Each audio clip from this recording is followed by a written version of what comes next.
Greetings. Remember it.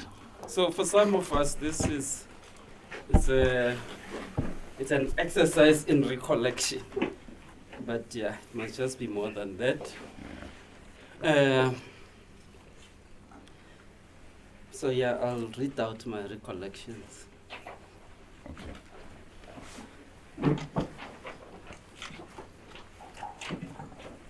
So my BCC recollection, Black Consciousness Collective.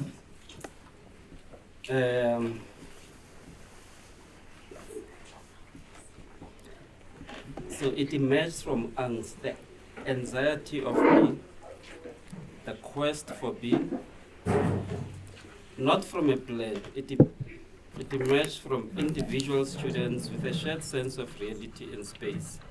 From individuals experience a certain form of reality, the reality of being black in the University of the Witwatersrand. It emerged from efforts to find a language to articulate such reality. It emerged from friends helping each other to formulate words and perspective.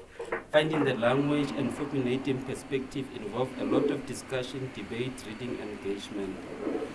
Whatever intellectual work we embarked on was essentially an exercise in being. And Biko, as a theorist of being black in the world, became a companion. We were grappling with the question of how to be in a friendly, hostile Wits environment. So from angst, a collective did emerge. An informal collective saw the need to find time and to put in the work of formulating language and perspective. We also needed space to doing this kind of work. We were assured by some among us who were working for the Wits Writing Center as students, consultants at the time, that the center is the space we were looking for. The Wits Writing Center became space within space for this kind of work. It was never difficult to convince Professor Nichols and her Wits Writing Center colleagues about the use of the Writing Center for the kind of work we were envisioning. At the time, there was some form of BC en vogue, partly because it was advocated by the state in the form of affirmative action, BEE, and so on. That kind of black consciousness is still alive, but then it was the most dominant form at the time. The argument in this BC is that we need to have black people in positions of power and influence, predominantly occupied by white people. We need black engineers, black managers, black capitalists, black politicians, black scientists, black professors, the black vice chancellor, more black students in the historically white universities, and so on and so forth. This consciousness and the kind of change associated with it is captured by the concept transformation. While a case can be made for this thinking and projects associated with it, the discourse did little to alleviate our angst. If anything, it exacerbated it when advanced in the name of thinkers and revolutionaries like Biko. This BC, based on a surface engagement with black consciousness, is just about occupying space. It doesn't grapple with the nature of the spaces we are called to occupy.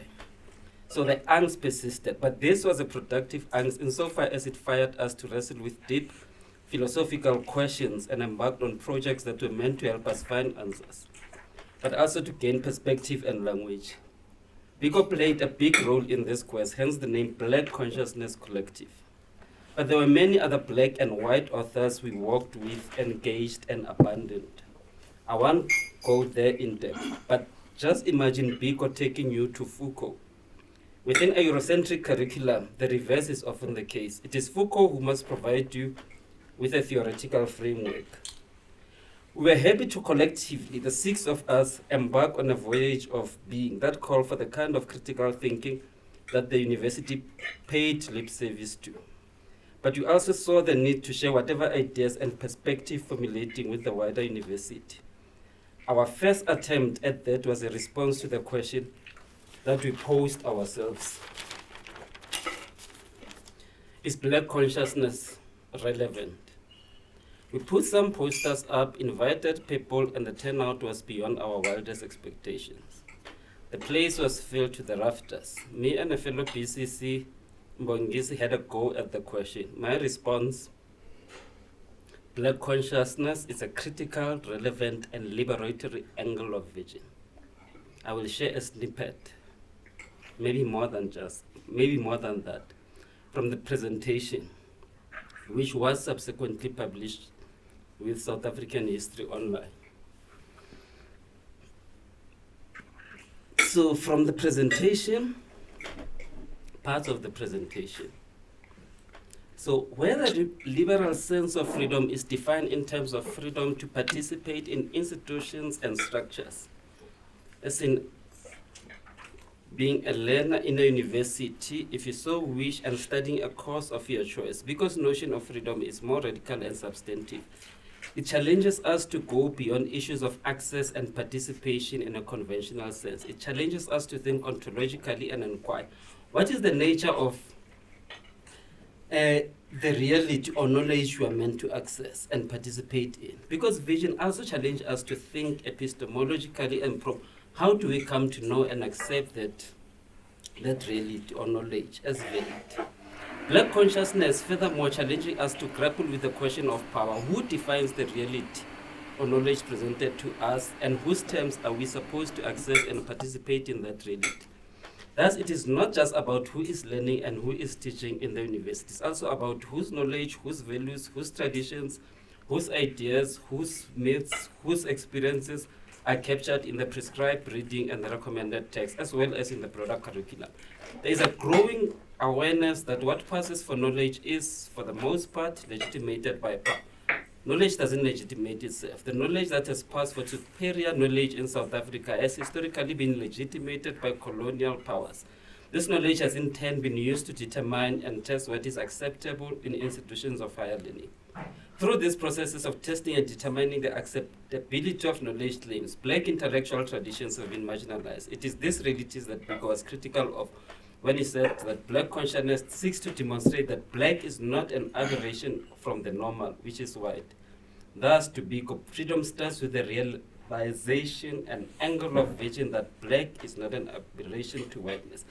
From a Black consciousness perspective, a liberatory experience is not constituted by merely being a student in an institution of higher learning and gaining access to Eurocentric canons and knowledge. Black consciousness provides one with an angle of vision, the realization that the knowledge we receive is not universal, but is steeped in specific traditions. It enables us to question into question the dichotomies between academic and non-academic ways of knowing, between universal and local knowledge, between expert and non-expert ways of knowing. It offers us opportunities to consider historically Black spaces as legitimate sites for knowledge production. It enables us to value African intellectual traditions. Black consciousness further enables us to attach value to African traditions, historically interrupted and disrupted by the colonial machinery. So that was my presentation there at the inauguration of the Black Consciousness Collective. So we revived all ideas within the Black consciousness tradition, and these were shared with the wider Wits public. Black theology, liberation theology. Of course, we experience ourselves as Black beings in a society confronted with poverty, inequality, sexism, racism, and so on. To varying degrees, we were at the receiving end of these inequities. But there was also a wider world beyond Wits that we were also a part of. A big part of our time was spent debating with how to best work with it. The wider Wits community was invited to the discussion and debates we engaged in the form of talks. Our modus vivendi. We didn't have to resolve all these issues before we can take them to the wider Wits community. That was a way of being in Wits, not to shy away from grappling with issues affecting us. Truth and criticism of the establishment, ideas, institutions, and certain ways of doing things became a big part of our being Black in Wits and in the world. So yeah, that's my recollection. So Nkosi Nati is my comrade from BCC. He might also want to share something with you. That would be his recollection, and maybe other people's recollections. Yes, thank you. My name is Kosinati. My surname is Mahlano. Yes, I used to be one of the members of Black Consciousness Collective, and we called ourselves a collective deliberately so, rather than a community, because we wanted to capture the fact that as much as we think that it's quite important that we think about Black matters, but let's also incorporate the fact that we're thinking differently about what it means to be Black, and we wanted to capture those thoughts and our uniqueness as Black thinkers. So what I have here, because our fellow comrades could not join us, one is in the UK, the other two are in Cape Town, so we decided that we're just going to each write a paragraph in terms of what Black Consciousness Collective meant to us, or how best do we remember being part or being members of Black Consciousness Collective. So Tsiho sent us, Tsiho Mutupi just sent us a sentence instead of a paragraph, saying that it will be apt to first thank the Wits Center for providing the space that is PEM, because PEM allowed us to be, and we called various characters, political characters, some were quite feisty, and they would express themselves freely in the space, and never ever did we get reprimanded in terms of the characters that we brought here, and thanks to PEM. That is Tsiho's contribution. Then the next one is going to be Buitumelo, and as I go through the paragraphs, you will pick up what I spoke about initially, that we all brought about different contribution. For instance, for Tumi, you will pick up the interpersonal touch in her approach in terms of how she recollects Black Consciousness Collective. My piece will be much more personal and introspective, and Mbo, which is the last piece that I will read, will be a bit philosophical. Let me start with Buitumelo Matlala. What does BCC mean to me? BCC is a space in which, okay, let me just enlarge here. I'm no longer that young, I can't see that far anymore. BCC is a space in which Black people can think about issues that affect them and surface ways of thinking that underlie some of our actions. It is a space in which we can think together, collectively making sense of the conditions in Black communities, as well as imagining ourselves anew. For me, the importance of the spaces that the BCC created is also in encouraging Black people to think freely and take each other's ideas seriously through thorough engagement. It took seriously the multiple ways people express their ideas, including through various artistic expressions and creations. I think we used to have visual art on certain nights. Certain nights we'll call poets, writers. Yeah, I think that's what she's capturing there. It is a space of reflection, of being aware of my ways of thinking, reasons for why I think in particular ways, and of continuously refining my ideas about myself, others, and the world. It is a community in which I can hold myself accountable and see the relationship I have with myself, with my self-conception being in the world. The second paragraph from here. As a young student at Wits University, it was an affirming and safe space in which I could work on articulating my ideas and views of the world. Before becoming part of BCC, I had joined a certain political formation. By the way, she had named the formation, but I was not bold enough to say it aloud, just in case the young lions are here. And I stopped being an active member, because I found the culture alienating.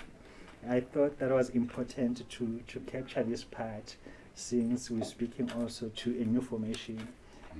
Thinking about Black matters, because that is something that we'll have to grapple with.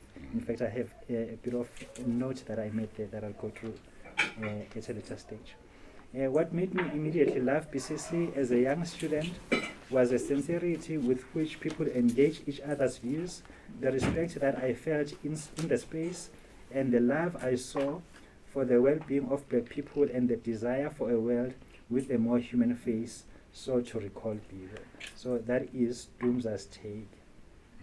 Then I made a bit of a note there after receiving her contribution, whereby I was saying I think that I think the take on this last paragraph is to all Black consciousness groupings.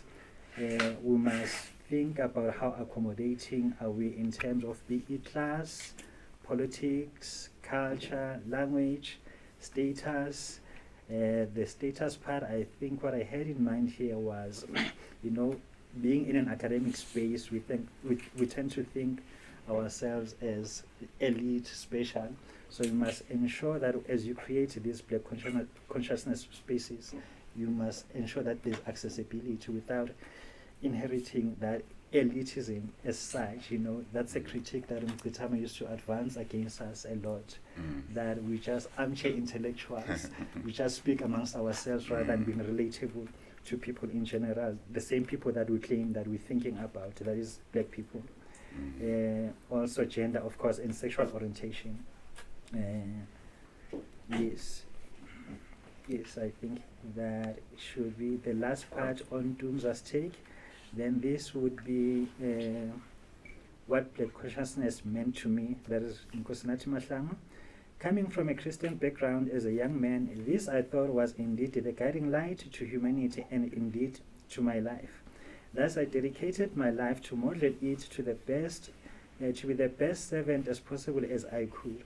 However, with the encounter with higher education and particularly analytic philosophy, I found my faith and beliefs wanting, especially when certain critical questions were posed. As much as this encounter showed holes in my belief system, it also revealed some things. Beyond the guiding light, beyond the guiding light I was following, there was something else more fundamental to me as a person, and that is to be true to the essence of the self. Be honest with the truth I can live with, and not to be seen to be truthful, but to be honestly truthful to the self. So there I was, having to be truthful to the self, and Black consciousness came in my life. Whereas in Christianity, the pursuant object was to espouse the qualities of the best possible servant. In BC, I found the pursuant object to be the authentic self, that is us as a Black community. This meant the object of analysis, the object of critique was the self, but not in a self-indulgent manner, but in a reflective, accountable manner in which the self is engaged. My second paragraph.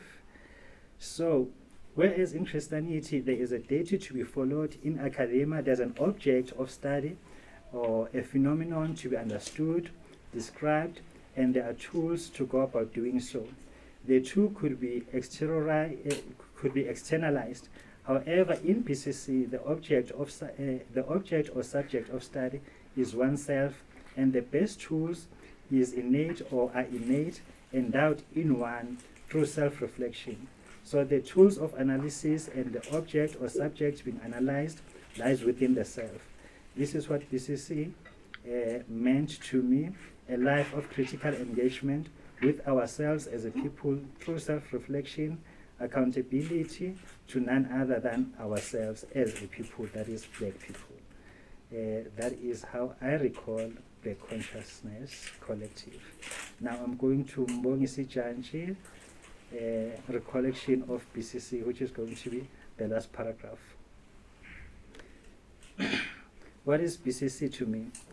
I have always thought and still think the answer to that question is dependent on the answer to a more fundamental and more general question. What best reflects humanity? What best reflects personhood? The answer to this fundamental, more general question is thinking, or more precisely, critical reflection. This answer, fundamental to me, is neither necessary to nor shared by everyone or every member of the collective. Neither is it immediate to the principal question. Nevertheless, while I was at Wits, I built my answer to the principal question upon critical thinking. Now, in the Wits diaspora, I still build my answer on critical thinking. So, since to me thinking best reflects personhood, I understand consciousness to be the awareness of, open bracket, a thought that best reflects the humanity of the person holding the thought, close bracket. BCC therefore was the space, a hood if you like, in which the primary, if not exclusive, pursuit was awareness of the thought reflecting of its possessor. That is more you would understand if you know him. So that is basically how we, as the Consciousness Collective, recollect those moments. Yeah. And when was this? The year particularly? Yeah, This from one your 2007 something. Like Yeah. 2007 till 2009. Yeah. Yeah. And you guys were in your undergrad, all of you in the undergrad, collective? postgrad. Yes. Yeah. Yeah, I think it was Katleho, Dumi, and I were undergrads. Lera, Tsiho, and Dumbo were already postgrads. I think. And Haucher, yeah, Haucher in fact used to be our blogger. In fact, I was mandated to to get all the archives from quiz that we had back then. Yeah. And what was the relevance, so to say, of bringing students from undergrad and postgrad? Was there a particular sort of vision or goal that you wanted to achieve, or it just happened organically when you just sent the invite out? No. I mean, from this presentation is that we started as friends, you know. Yeah, but I suppose people with a certain orientation, you know. Yeah, so we started as friends, we discuss, we debate, and yeah, Yeah. share ideas, Sure. and we see the need to organize, you know. Yeah. Yeah, so it's not like we're in the same class or, you know, Sure. just in the same space, we Yeah. become friends, you know. Yeah, so we meet where we meet at the writing center, outside, wherever, you know. Yeah. But we share an orientation, I suppose, an experience also, but also, you know, an orientation. And perhaps maybe the question might be, what were the conditions that necessitated you guys to form the collective? Of course, you mentioned alienation as one of the sort of requirements or one of the main cause, you know, but what was the discourse at that time? And were there any other Black consciousness groups? Did you have Black lecturers who sort of understood, or, you know, what were... I don't remember any Black consciousness group back then. What you had were a lot of political groupings. Okay. And we thought that so sometimes you'll be sympathetic to a certain political position, but we feel that it has not considered certain aspects that are fundamental. Sure. And I think at the time it was SASCO, ANC Youth League, they were quite popular back then. There were certain things, for instance, certain instances whereby they would defend politicians out there in the public. And we'll engage with them. We'll think that, okay, there are certain aspects that they're not thinking about deeply enough. And we thought that we needed to create a space whereby we critically engage as Black people and find means of critiquing our Black leaders to borrow from Cornel West, in a loving manner, you know, Okay. whereby we are critical of ourselves, at the same time we're responsible not to further the damage about our image as a people, but still hold ourselves accountable. And we thought our contribution as Black Consciousness Collective could be then sort of supplement what these Black political formations and social formations were doing. Yeah, there was that element. And did you receive any backlash for organizing as blacks?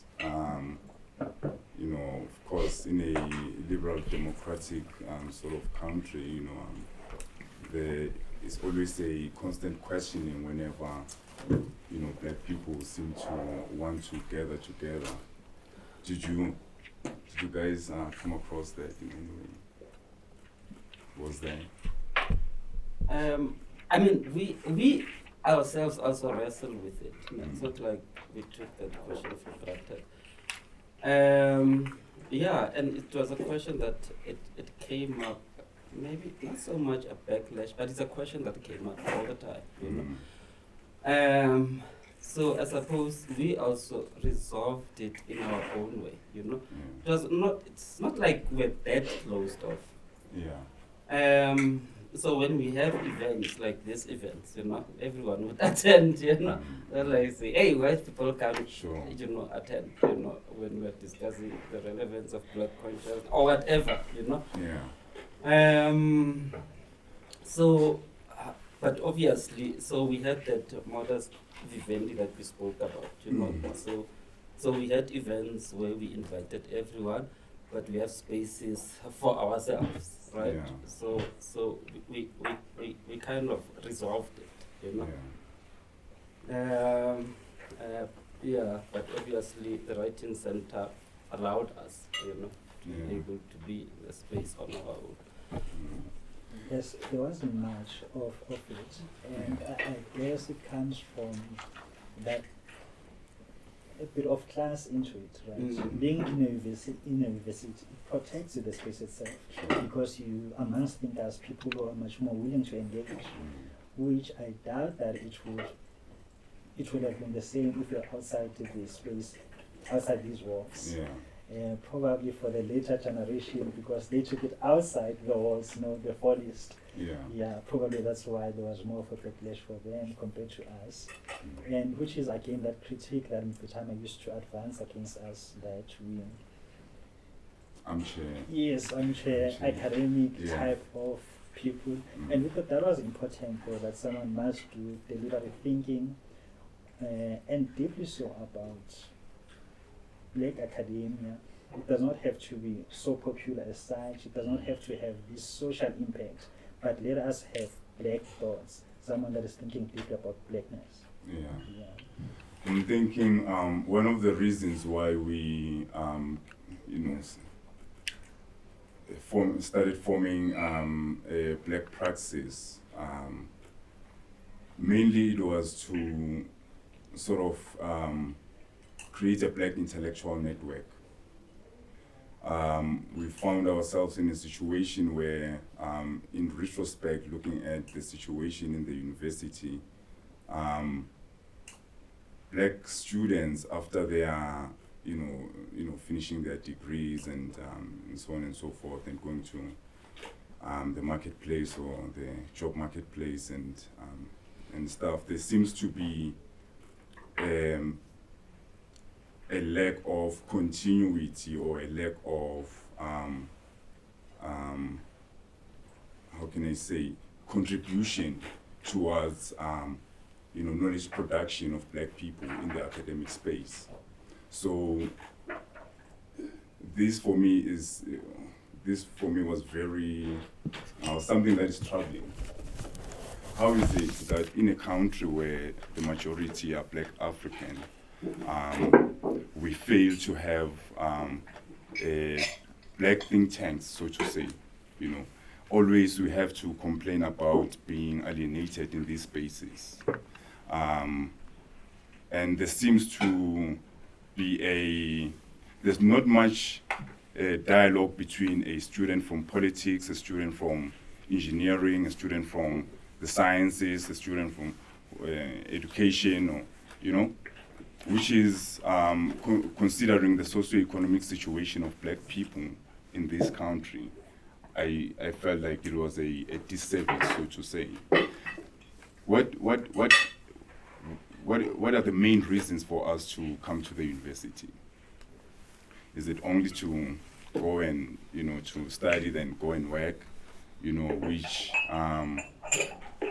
just fulfills an individual, sort of purpose, Can we have a situation whereby we have black intellectuals coming from different fields who can sit down together, think about their experiences in this institution and how it relates to their communal or social situation? And can we come up with solutions, or can we really think seriously about, what are some of the practices that we can engage in that can alleviate some of these problems that we seem to be having, whether from outside coming into the university space. It seems as if our problems are always there, So that's how we started organizing Black Praxis, by talking to students from the sciences, the arts, engineering, medicine, to try and come together, sit down, have conversations, and think seriously about our situation in this university and outside of it. Because as black students, I think there's no sort of divide between the university and your community. You are part and parcel of your own community. So how can we, talk about, our own situations in a way that is critically analytical, that takes seriously our contributions. What is it that we can contribute towards? If I'm a humanities student and the humanities are mostly based on social science, social behavior, social experiences, how is my knowledge, being applied, in society, So that's one of, the main reasons that we started, coming together. And of course, there have been, a lot of groups such as this, not a lot, but there have been some groups in the university space. I'm thinking of Black Thought. I'm thinking of, there's a group that I was part of when I was in undergrad, mostly with undergrad students and, postgrad students, But those were seminar-based sort of conversations. But I felt like, these groups always lacked the capacity to practice. So thoughts are one thing, and of course we appreciate them. But can we, go to a different level, a level where these theories that we are constructing, these thoughts that we are always discussing about, can we come to a point whereby they are actually being practiced in society, Instead of being, maybe I can recall Mklitam and saying, armchair sort of thinkers or philosophers, you are only comfortable to think about the situation in a safe space, but you are never comfortable to take your ideas to the public, It also has to do with the language that academia, teaches us, so it becomes difficult for the students to go and relate to people who are not learned as much as them, about their ideas, So that's, of course, it's ambitious, but thus far, it seems to be working, And one of the first projects that we decided to embark on was to start a publication, a community and student publication, critiquing, in fact, let me say, knowledge that is produced within and outside of the limits of academia, knowledge that will, depend on a dialectical relationship with the community that we are part of outside of these spaces, And so, but we haven't published yet. We are in the process of doing that, And one of the first themes for the publication is a multiple spectrum of blackness. By that we mean, of course, black people come from different spatial locations. They come from different class backgrounds.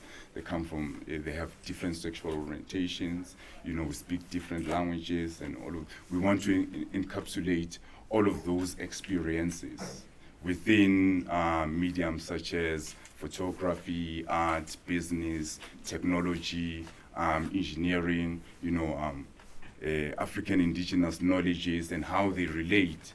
You know, to our way of being in the world, you know. And I think, you know, that was important. I think someone was, you know, you were saying that it's important to take the differences that we have, you know, as a tool and a strategy instead of as something that will easily collapse the project, you know. So everyone has to have a sort of expression in their own. So black people are not just coming from the township or, you know, the shacks or those kind of things, but we can share experiences, we can share, you know, ideas and visions, you know, because we are all grappling with, you know, the problems of being black in South Africa particularly, but in the world. Yeah, so that's we are still mobilizing, you know, still looking for students that are going to be part of the group. And, you know, another aspect is being Pan-Africanist in our approach, you know. You know, we have students from Cameroon, Congo, Malawi or Zimbabwe, but they are never, you know, sort of, you know, brought into the black consciousness groups that we form, you know, usually in the university spaces. So how do we, you know, make sure that we represent, you know, as wide as possible, you know, those experiences coming from those guys or, you know, from those people, you know, outside of the South African situation, because we are also located in Africa, which is something that we seem to forget or, you know, want to shy away from, you know. And I think it's important for, you know, black consciousness or, you know, black consciousness sort of groups to take that seriously. How do we include multiple voices from the continent, from the diaspora, you know, what is it that we can create, you know, because the potential is limitless, you know, but, you know, what is it that we can create out of, you know, these sort of structures and organizations. So yeah, I mean, I've said a mouthful, but that's briefly, well, yeah, it wasn't brief, but that's what we are, that's the reason why Black Praxis came into being, you know, first and foremost, you know. Yeah, I think another thing with student formation is that, you know, we are not here for long. Yeah, right? yeah. So whatever projects also, you know, they're also affected by our being here. We Yeah. work when we are here, Yeah, and what happens when you leave, yeah, right? yeah. Yeah, I don't know if Sure. I mean that's important. In my situation, I'm a final year PhD candidate. You know, what's going to happen next year when, you know, we are not around?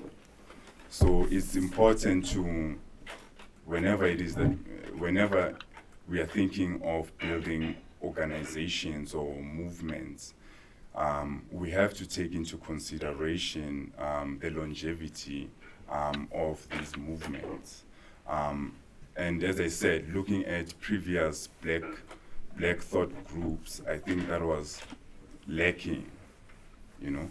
So hence it was important to bring in the undergrads and the postgrads together, you know, to create, you know, that sort of longevity, and to eliminate the sort of one-man cult type of approach, so whenever Thabang is not here, nothing is going to happen, to make sure that responsibilities are spread out in such a way that everyone who is part of the group is responsible for what we are producing as a group, and not only, are we limiting ourselves to the university space, but to also reach out to high schools, particularly poor public high schools, where we can make the contribution, that we are envisioning.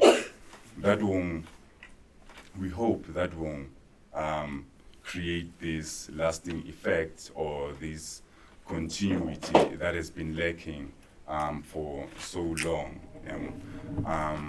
Of course, students, you finish your degree, you are out, you are going to the job market, it's difficult to look back, hence we call it a black intellectual network, so that whenever it is you are practicing, whenever you are practicing a particular profession, we hope that,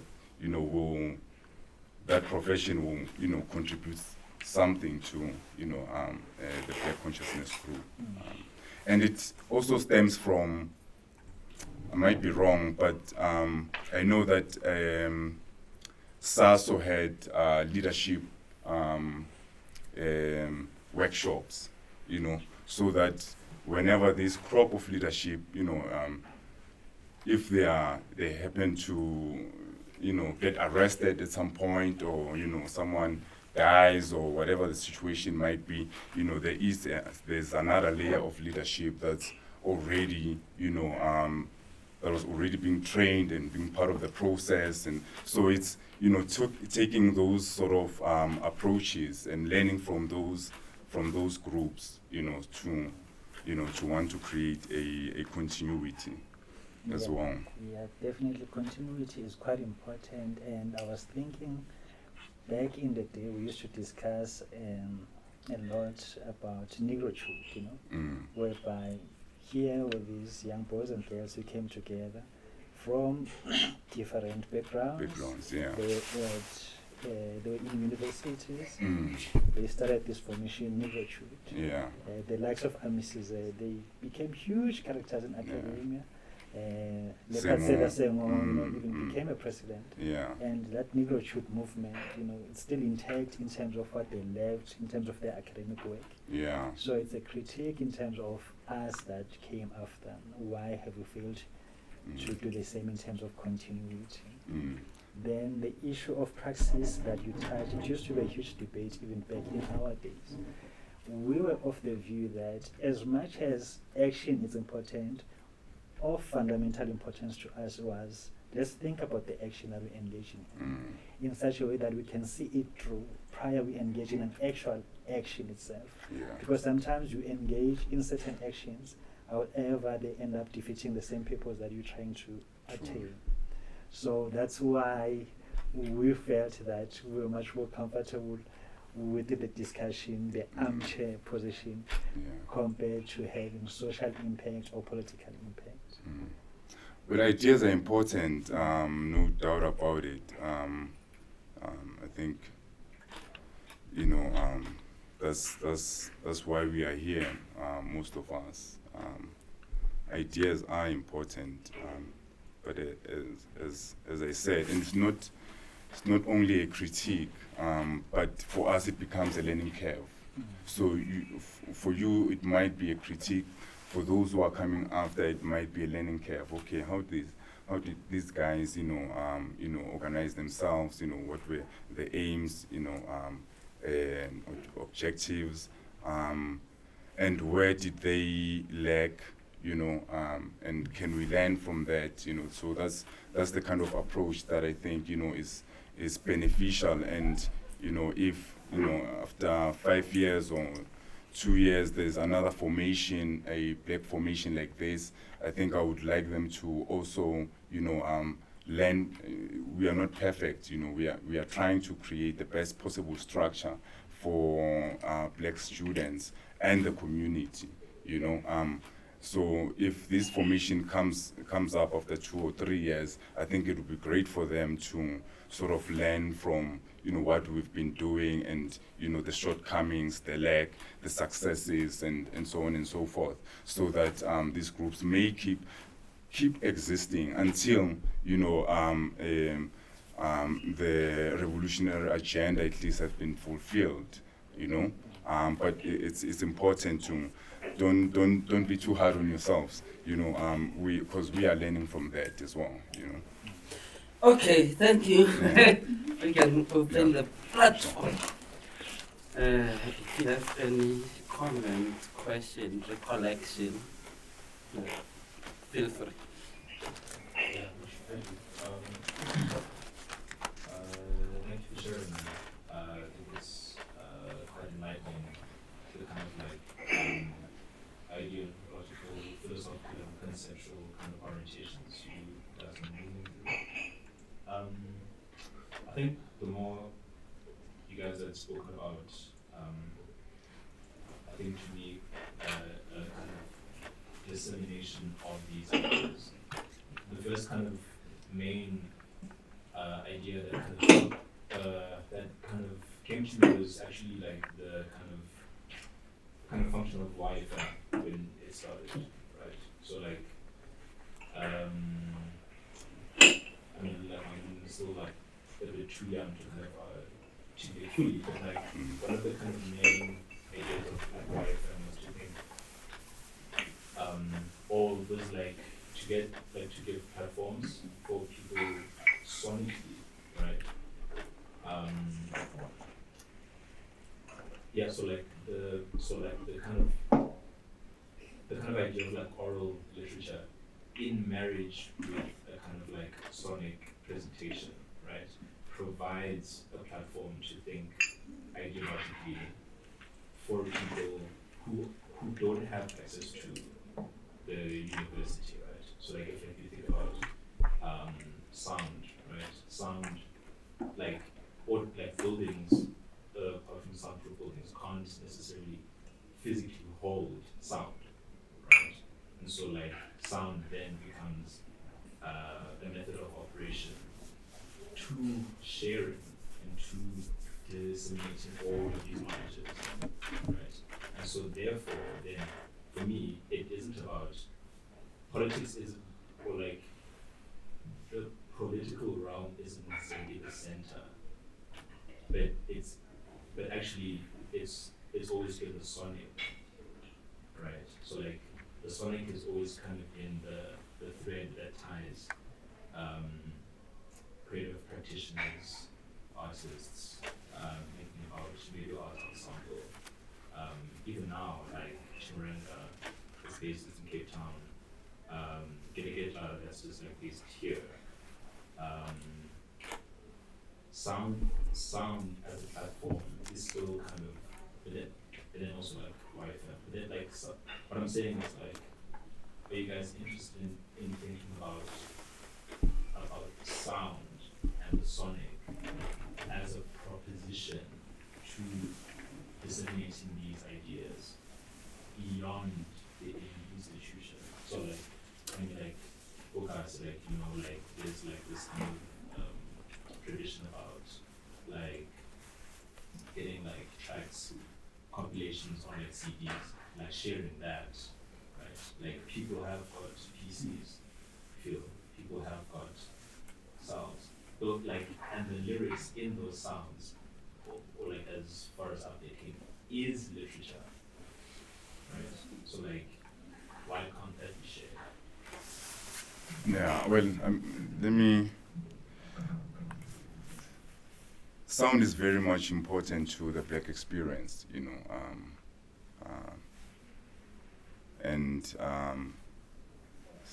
we do not only have to cite maybe the music industry. Sound and sonics, have been constructed and continue to live on outside of sort of institutionalizations, and that's why. If you think about the university privileges the discursive knowledge, it's important to write. It's important to put your thoughts into writing, isn't it? But you can think through sound, and sound can help you think through the situations in your life on a daily basis. Most of us listen to music, on an everyday basis, and music then, becomes a source of, and music can be a library as well, I'm thinking of, some of us who are interested in record collecting, so by taking sound as a medium of instruction, or as a way of engaging with the world outside of the hold or the limitations of writing, also helps propels the projects, and I'm also thinking of the Rasta movement, the dubs, the sound clashes, and how, not only sound but sound in relation to the chanting, is important, has always been important to convey certain black ideologies, isn't it? Whether it's the unity of all black people, Pan-Africanist ideas within the sound itself, and the dancing itself, So it just shows how, it's important for groups such as, Black Praxis to go outside of the traditional modes of, learning or, archiving, and try to experiment and explore other realms outside of what you've been taught as the only way to access or disseminate knowledge, I think it's important that sound is very much part of what we are doing, my brother. Sound and sonics are the bedrock. That's how we first begin to critique the institution and its authority of texts. It's canon, as they say. It's canon. By trying to include as many experiences that we can include into the project, that we are trying to call Black Praxis or a Black intellectual network, Yeah, but I also think, decolonization also is about disrupting those traditional binaries, It's about speech, writing, academic, non-academic.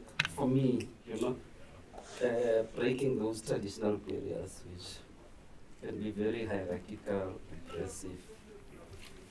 Yeah. Yes, I was. Sorry, I'm looking this way. I'm really grappling with the question. I thought it was so multi-layered. It had an element of an analog, how sound moves, how we could use politics as a form of disrupting what we're doing. Yeah, so I'm just trying to make sense of it, which is what we used to do as BCC, whereby we just grapple with something, not necessarily answering it. Nowadays they speak of listen to understand rather than listen to answer. But yeah, I thought that was interesting how you made that analog between how sound easily moves and how politics also does that in terms of distributing and disseminating information. And I think perhaps that's what we're attempting to do by inviting, back in the day, different groupings, be it artists, be it political leaders. I remember the Floyds, for instance, the Quintins. We used to invite these guys in our space and engage with them critically. So there you also had an element whereby we're saying that we could distribute this information by interacting with people that have a potential to be something out there in the world, If you look, for instance, at your EFF, they have a bit of a lean on the consciousness, We interacted with the likes of Floyd, with the likes of Quint. Who's Quinte? Hussein. Yes, Hussein.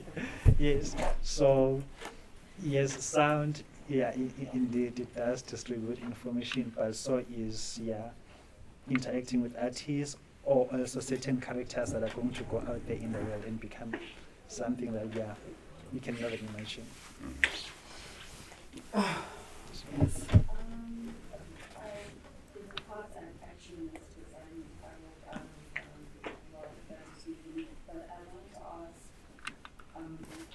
in particular, sorry, mentioned that you were working particularly in the humanities and social sciences, and within the humanities and social sciences, quite a large number of women. So I wanted to ask, in your movement to the UNESCO, are there people who are speaking towards kind of the institutional violences that women experience within Wits, and also outside within the workforce, and within other networks that women within as people who are graduates, people who are scholars, and people who are researchers? Okay, I'll note maybe 2 more questions. Yeah. Yeah. No, not. Oh, Okay, not here's a answer. question. Yeah. Oh, you spoke about like consciousness as allowing us to essentially look at the self as an object of analysis and an object of critique. Okay. How then do you see like consciousness, and how then do you see it influencing the youth's ability to look at themselves and analyze themselves more and critique themselves more? How do you see it? Let me put it this way: how do you see it influencing the behavior of Black people for the future today and for the future? Okay. One more. Okay, I'll add this. It's not a question per se, but it's maybe a comment, and maybe sort of linking to what gentleman over there said about sound, but perhaps maybe even more conceptually on that level. Because I think when we speak about the sustainability and sustainability within the space, and how we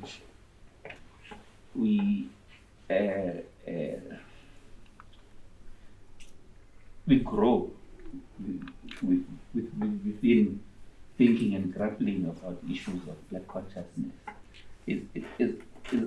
is how we record so that people who come after us have something to sound out, for lack of a better way. And I think what I like about the Black Praxis group personally is that we're beginning to record. Well, the beginnings were not to be things. And perhaps within that space, the recording to me tends to, when I think about it in this particular way, that we have not always created spaces where we engage intellectually on paper. And we don't do that perhaps because we're not thinking deeply about the mediums of communication that we use. It could be sound through music, it could be through visuals, through art, it could be through words. And sometimes when we go back to sound, we're not really realizing that when we write, when we speak physically, when we speak, our vocal something, because we've done biology, that when we speak, when we use our tongues and stuff, that is a musical instrument that is creating sound. And when we write, therefore, we are recording, much like what a recording artist would do with practitioners of music, or that there is a physical entity that records the sound that happens in a particular moment in time. And when it does happen in that moment in time, and capturing that specific second of thought, that in order to sustain the engagement with Black consciousness, or the engagement of how do we sustain, or how do other movements that deal with the question of Black thought, how do they learn from the previous generation? You know, there's never been a space outside academia that is academic, that is going to record these things. You know, if I'm going to be writing about the failures of BCC that I think that Praxis could learn from, I do not need to be in a setting of this age. That, you know, we haven't, I don't know, I think I'm going in too many directions, but I want to be short always, but take the longest time to get to my point. That we have not created a space or a place where we are dealing with Black thought on a level of a journal that is created by students, for students, so that when I'm off and I'm working for NetBank, then I'm making my millions, my thoughts are still somewhere where they can match. I think I'll end it there. I mean, maybe just to begin with you, my sister. Yeah. We are quite a young formation that is composed of a lot of people, males, females, you know, and different identifications. And it is important that we do not just understand those differences for their own sakes, you know, but to understand those differences as a way to produce knowledges, you know, and hoping that these knowledges will help inculcate a certain idea, experience, and practice, you know, in society, you know. So if you're talking about, institutional violence and so on and so forth, we wouldn't know, but you know, it becomes important that we are in a critical conversation, so that Nami, I get to learn, you know, in order to change my practice, or to, you know, start really zooming in at, you know, that problem and how, you know, to go about tackling it, you know, what programs or interventions, you know, can we have, you know, in order to deal with those specific problems. And I think that's why it's important for, you know, students, well, you know, in this case, you know, Black students, you know, to come together and to really iron out all of these issues that we are facing, you know, Nati, as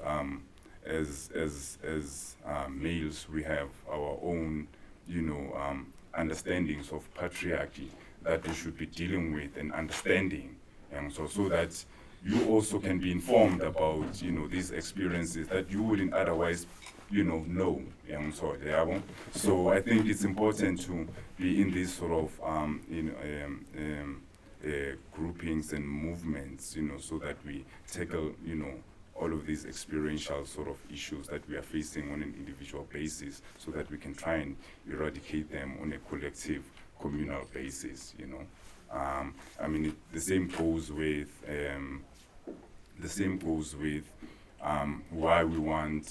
why we think Black thoughts in medicine are important, you know. What can the Black student in medicine tell us about, you know, that discipline that we wouldn't know otherwise, young son. And what do we do about that learning afterwards? Yeah, so I think it's quite important which we accept differences and understand differences so that we can try and deal with these particular sort of issues that seem to be in our society. And I don't know, are you going to answer what he said on black consciousness and the relevance for? I just wanted Okay. to finish this one before we go to that one. Yes, we had quite a number of nights whereby we're thinking about feminism, particularly black feminism. But we're of the view as Black Consciousness Collective that as much as we acknowledge the intersectionality of the struggles, be it race, gender, and class, we're of the view that race is fundamental for us. That is, we must engage with these matters from a racial perspective, that is blackness. For instance, the issue of harassment, any form of harassment.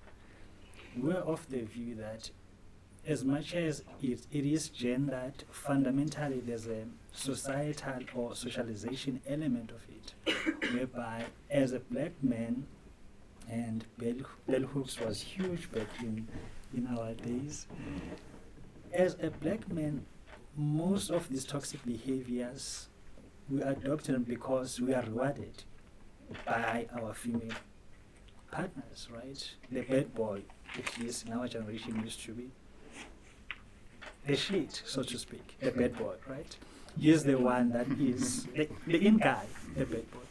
So for us, we thought that as much as we should hold the black, toxic, black masculinity, that brother who's doing such and such, it's of equal importance if we are to deal with this problem, to also re-socialize our female counterparts, to say that, but what is it that we desire with this, right? So for us, it was about how do we deal with these problems in such a way at the same time we are healing and restoring the black society, rather than apportioning blame. Take, for instance, the controversial issue of R. Kelly. We're saying that, yes, he must be held responsible. But as he is held responsible, let us also see that there are certain forces that are also doing something as they are holding him responsible that goes beyond him as a person. It also has an element whereby black masculinity as a whole now is being critiqued via R. Kelly. We're saying that there's a way of critiquing R. Kelly, holding him responsible, but at the same time cautious enough to restore and to rebuild viable black masculinity. So our view back in the day, I think it used to be more or less along those lines, rather than outright to say, okay, we must support this particular position. That's how we used to view it. Yeah, I think it was controversial then. It's probably still controversial now. I'm not so sure if you want to say something on that one. No, leave it. It's another question. Then on that question of the current generation, how do we get them to think along the lines of black consciousness? I mean, I stay in the township, I work in the township. I find black people to be practicing these things unaware. But 9 of 10 times we're comfortable in ourselves, in our own skin, but we don't have an element of awareness and value of it. I think that for me is concerning, whereby in terms of the art form, for instance, that is dominant, most of it right now is going back to the cultural element, to the old school, whereby we're revisiting our music as a people and we're comfortable in that. But we don't value it as much. We're not aware of its value. We still think that there's something that is beyond us. So for me, that is concerning for the current generation. But I think most of us, we just take it for granted that we are who we are as a people. So how do you move the needle forward, therefore? truth be told, at the moment, I don't know how that could be approached. How do we get ourselves to value ourselves? Because most of us are just practicing it without being aware of how valuable it is. I would say maybe we can think about some of the programs that we want to activate, and as a beginning, of engaging.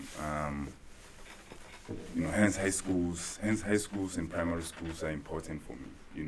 I think that's where the most impact needs to happen. And if we are studying this Black consciousness sort of group and approach, I think that's where it's going to be most important. So you do not separate physics or chemistry from Black consciousness. You don't study mathematics or literature, outside of Black consciousness. You don't do astrophysics or aeronautical engineering without including Black consciousness. So that because these disciplines have their own philosophy and ethics. So that's something that we most of the time do not, zoom in and critique, these disciplines, because they push a certain, universalist, idea, and most of the time it is not questioned, So I think part and parcel of, doing the work with the students, is also to include, this philosophy as part of teaching mathematics or teaching physics or chemistry or, medicine or, as I think strategies needs to evolve. Basically, institutionalization of Black consciousness. Institutionalizing it outside of your normal institutions, because we know how these institutions work. They are very much instrumental. They are geared towards producing a certain type of student who's going to serve a particular purpose, so that they themselves can receive return from, the corporates or the investments, that are, being, that funds the university itself, But I think we have to, come up with new strategies and tactics, in terms of dealing with, societal issues, in terms of inculcating a certain type of mindset, which is a Black consciousness mindset at the very same time. We shouldn't leave it to... Okay, the last comment, because he's been raising his hand forever. Also connect with that in terms of building systems and institutions, because grappling with the comments that was made earlier on about continuity of what we believe such institutions, and I'll break it, I think, into two parts to say, when we reflect on Black consciousness, whether Black thought or Black literature, so I'm from Zimbabwe, I reflect on it from the Zimbabwean context. It morphs into whatever the class struggle of the season is. We go into the 50s, we find the 40s and 50s, most of our nationalists were very industrialists. So we're talking of Benjamin Grombo, talking about one hand building Africa and the other hand fighting an African. You realize that the consciousness there was always the hidden white gaze of unfair labor practices. And then we move into the 80s and 90s, Zimbabwe is now independent. Then you have affirmative action groups, development groups, the Masiwas were kind of people saying that. You begin to realize it's about the Black person in corporate.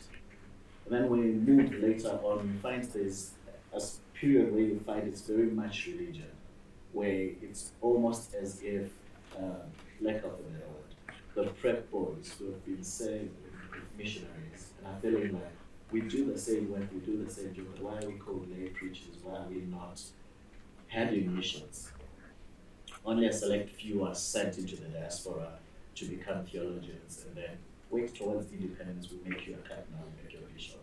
And then when you look at the consciousness itself when it comes into universities, or even fees must fall, when you look at it, there's always like a subtle, silent white gaze that is there, black consciousness and black thought, that is not looking at white gaze to say what are the institutions and how do we fit in as equals in corporate South Africa? How do we fit in as equals in just great pay? And then you realize because of that, then there's no one who's looking at building systems and institutions, because it's always about how do we sit at the table as equals in a system that is never designed for you. So whether you take over a university and you're a black thought leader and running it, but because the institution is not meant for you, it will cause donor fleeing.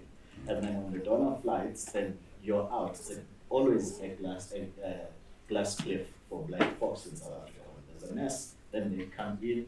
When the turbulence is gone, then you're out as immediately as we are in the blacks. And when you look at it and say, but we do have systems and institutions. Why is it across Africa? Most of our thriving institutions are always work best when it comes to death and funerals. Our rites and rituals, what time we bury, what we do, who sits where, who carries what, where the head goes. And you realize that we do have it, but it's mostly very effective in death. That's why most of our thriving businesses, auction, are always funeral parlors. But when it comes to money, we shy away from money. We think money is a dirty thing. So there we fight with the white gaze when it comes to money, but everywhere else we fight thoughts. So it's always about outside class aspirations. What exactly is black consciousness? What exactly are the institutions and the systems that we have? Because when we can begin to shape and figure that out, regardless of where one goes into what career path, they'll always remember that institution. It's what will then guide them. Like if you look at those who live according to the Torah, one of the things that you'll find in the Torah is that you don't give a loan and put profit to your kith and kin. So you'll find those who live according to the Torah or the Judea, I would remove patricianism because it's very profit-driven sometimes. That you'll find that for them, that's how business works, that they can rely on each other in terms of money because it's their spirituality that guides them and it's frowned upon to put a profit. But you can always put profit with someone who's outside of you. When you look at the Chinese communism with capitalistic elements, but when you look at how China trades inside, very communistic approach, but when it's outside, before capitalism was formalized with the British capitalism, when they were Ming Dynasty trading with us in Southern Africa, with pottery and plastic beads, you realize they were always very trade and capital driven. They had set of institutions that they always trade, and they've never changed in that. They'll give you the deal that you negotiate for. Sometimes you realize it's not a good deal. So I think for us, going forward, the question is, what is really that matters to us as a people? If we can find that, it won't be difficult for continuity. But because it's always next to white gaze, so when I live invested, I can afford, then business fall is useless for me because I can afford it. Let the conversation go on. It's not the end of the conversation. Thank you. Thank you. It's lunchtime. Yeah, I'm not sure. Sure.